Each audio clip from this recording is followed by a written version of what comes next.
Qual é melhor? Investir nos fundos imobiliários aqui do Brasil ou os REITs, que acabam sendo equivalente aos FIIs, só que lá nos Estados Unidos? E para começar, todo mundo precisa saber que tanto os fundos imobiliários dos FIIs quanto os REITs investem em imóveis e distribuem grande parte dos rendimentos. Então, no caso dos FIIs, eles são obrigados a distribuir 95% dos lucros semestralmente, enquanto isso, nos REITs, tem que distribuir 90%. Mas não são a mesma coisa. Então, os fundos imobiliários, como já diz o próprio nome fundo, é um fundo de investimento que investe no setor imobiliário. Eles basicamente compram participação em imóveis e recebem os aluguéis. Eles não cuidam da gestão daquele imóvel. Já os REITs são categorizados como empresa. Eles não vão lá somente, compram as participações e recebem o aluguel. Eles estão na operação. Tanto que se você for pesquisar, os REITs lá fora, eles são categorizados como estoque, que são as ações, igual a ação da Apple, da Amazon que tem lá fora. O que eu vejo que seria mais próximo de um REIT aqui dentro do Brasil poderia ser, por exemplo, uma empresa, realmente uma ação listada na Bolsa de Valores, que é a Multiplan.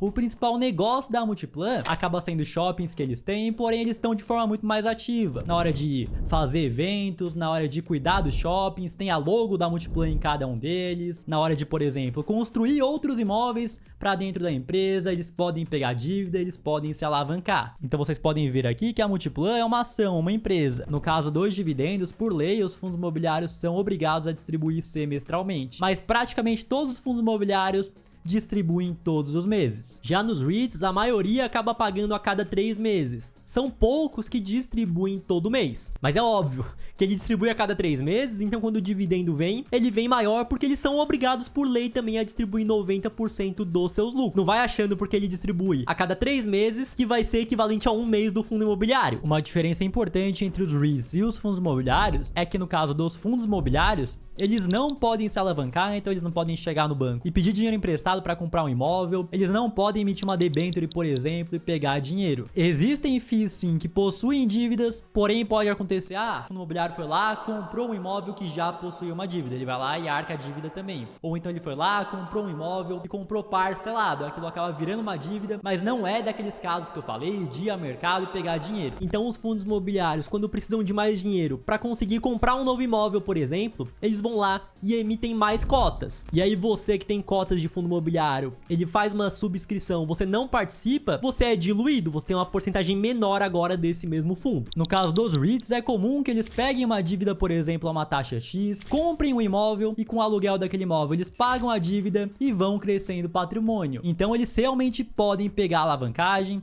o que faz com que eles tenham um potencial de crescimento maior. Outra diferença é a gama de ativos disponíveis. Então, o mercado de fundos imobiliários é bastante recente aqui no Brasil. E nós temos 3 principais setores, que são de lajes corporativas, galpões logísticos e shoppings. Isso para tijolo, porque temos também os fundos de papel, que aí tem dívidas no setor imobiliário. Também temos outros fundos de tijolo menos populares, de agência bancária, nós temos fundo de renda urbana, que vai lá, compra imóvel que aluga para mercado, para escola, tem fundo de hospital também. Já no caso dos REITs, por ser um mercado mais maduro e mais antigo, nós temos uma gama maior de ativos. Por exemplo, tem o REIT de data center, que acaba sendo um prédio gigantesco focado em armazenamento nesses servidores. Lá fora tem o REITs residencial, ou seja, casas para as pessoas morarem. Tem o REITs de varejo, com lojas igual farmácia, mercado, loja de roupa. Tem REITs de storage, aqueles galpões pequenos que a pessoa física mesma aluga para deixar suas coisas. O americano costuma ser bastante consumista, aluga isso aí para deixar as tralhas. Inclusive, caso o americano não pague o aluguel do storage dele, tudo que tem lá dentro vai para leilão, então alguém compra para o storage conseguir alugar para outra pessoa. Tem até youtubers que vão lá, fazem vídeo, comprei o storage e o que tinha dentro. Aí é um monte de tralha, né, Renan? É tênis, é TV, é videogame antigo. Tem REITs de cassino, lá em Las Vegas. Tem de floresta, onde eles vão lá, plantam as árvores e vendem a madeira. Eu ainda vou fazer uma comparação direta, mostrando rentabilidade entre um fundo imobiliário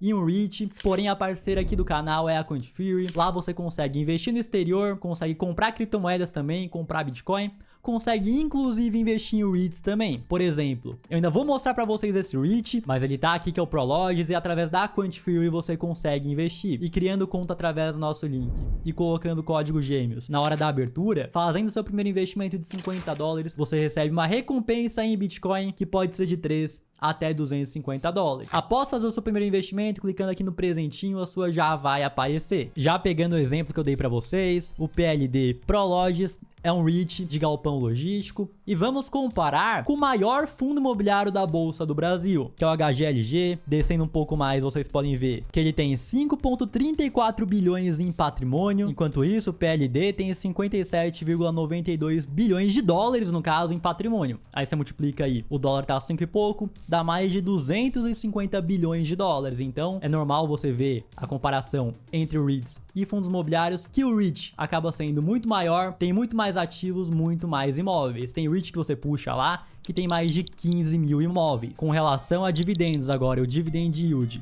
é comum que você veja nos REITs que eles pagam sim um dividendo menor que fundos imobiliários. Por exemplo, o PLD, nós podemos ver que ele tá com dividend yield de 2,95. Enquanto isso, a gente pega um HGLG, tá com dividend yield de mais de 8%. O dividend yield dos REITs é menor, porém vários acabam tendo foco no crescimento. Eles pegam dívida para conseguir comprar mais imóveis e continuar crescendo. E consequentemente, se ele tem mais dívidas, o lucro vai ser menor e ele vai distribuir menos, mas fazendo boas escolhas ele vai crescer mais também. Outro ponto também é que a inflação lá nos Estados Unidos é mais baixa. Então aqui no Brasil, por exemplo, o dividendo que você recebe é maior, porém uma boa parte que você recebe em dividendos você tem que reinvestir para conseguir bater a inflação. Então lá é comum você ver uma inflação de 2, 3%, enquanto isso aqui no Brasil, uma inflação de 6 para cima acaba sendo comum. Agora no caso de imposto para você que é brasileiro, então na venda com lucro, fui lá, comprei um fundo imobiliário por R$100, vendi ele por 110. Eu vou pagar 20% de imposto sobre o lucro. Então o lucro foi de R$10, 20% de R$10 dá R$2. No caso dos REITs, o imposto é de 15% sobre o lucro. Mas aí o imposto vai ser cobrado da valorização em reais. Então, por exemplo, comprei um REIT a $100 lá no começo do ano. E hoje, fui vender, ele também tá custando $100. Porém, quando eu comprei o REIT lá atrás, o dólar era R$5. Agora tá mais de R$5,50. Mesmo não tendo valorização em dólar, pelo real ter se desvalorizado, eu teria que pagar imposto. Uma vantagem boa dos fundos imobiliários é que o dividendo é isento de imposto. Fui lá, comprei meu fundo imobiliário, recebi o dividendo, não tenho que pagar imposto nenhum. Já nos REITs, o dividendo é tributado em 30%. Partindo agora para qual rendeu mais nos últimos 10 anos. E esse cálculo já leva em conta que foi reinvestido o dividendo. Então fui lá, comprei R$1.000 de HGLG 10 anos atrás, lá em 2014. Hoje eu teria 3.263,70, ou seja, valorizou aí por volta de 220 e poucos %. Já no caso do Prologis, que é o fundo imobiliário que eu mostrei de galpão logístico. Fundo imobiliário não, né? O REIT de galpão logístico lá nos Estados Unidos. Se eu tivesse investido $1.000 10 anos atrás, hoje eu teria 3.991, uma valorização por volta aí de 290 e poucos %. Porém, no caso, tem que levar em conta que foi uma valorização em dólar. Que pode ter alguém que vê isso aqui e pensar, ah, beleza, o REIT valorizou mais, porém não foi tanta coisa assim, né? Não foi pra 3.200, outro foi pra 3.900. O dólar há 10 anos atrás estava 2,24. Então, com R$1.000, eu teria $438,59. Então esses $438,59 investidos 10 anos atrás, hoje eu teria $1.750,81. Porém o dólar hoje não é mais 2,26. No dia que nós estamos gravando esse vídeo, e ainda que ele deu uma caída, tá 5,51. Então esses $1.750,81 em real seria 9.639,43. Então na valorização em reais no HGLG, 1.000 viraram 3.263 e no REIT R$1.000 viraram 9.639. E aí muitos podem pensar o seguinte: realmente o REIT teve uma valorização muito maior. Porém na época o dólar tava barato, tava R$2, agora R$5 o dólar tá caro. Quando eu comecei a investir, o dólar estava 3 e pouco. Investia somente no Brasil e eu achava o dólar tava caro. Mas eu trouxe alguns dados aqui. Então em 94, quando surgiu o Plano Real, $1 custava R$1. Aí em 2008 o dólar se manteve em R$2. 2016 o dólar foi de 2 para 3, 2018 o dólar foi para 4 e depois de 2020, depois da pandemia, o dólar foi para 5. E aí eu quero que você pense o seguinte: qual economia você acha que vai crescer mais nos próximos 10 anos? A economia do Brasil ou dos Estados Unidos? Fora isso, qual país vai ter uma inflação mais controlada nos próximos 10 anos? Brasil ou Estados Unidos? E por conta disso, eu acredito que nós olhamos o dólar a R$2 10 anos atrás com saudade. E da mesma forma, nós vamos olhar para o dólar hoje em 2024 a 5 e pouco com saudade também. Eu peguei o caso de um fundo imobiliário comparado com um REIT, porém é normal você pegar outro fundo imobiliário de outro setor com outro REIT do mesmo setor, e normalmente o REIT tem se valorizado bem acima, como eu mostrei aqui para vocês. Eu vejo que é muito por conta dos fundamentos. Que sim, o REIT vai te pagar um dividendo menor comparado ao preço da cota, porém ele tem a possibilidade de se alavancar, de comprar mais imóveis, o que entrega um crescimento maior no longo prazo